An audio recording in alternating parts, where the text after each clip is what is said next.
Kto je najbohatší človek na svete? To uvidíte v tomto krátkom videu.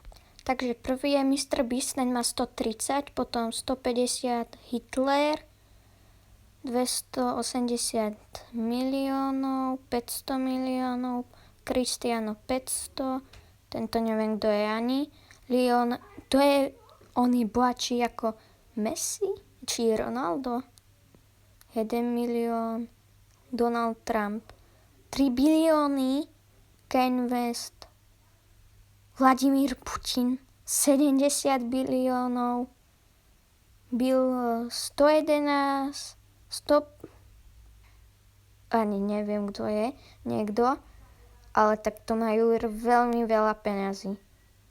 Tento je asi, nie. Toto je posledný, a nie.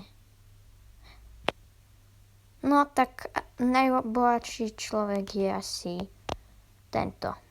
Takže Jakob Fugger. To je všetko. A daj odber.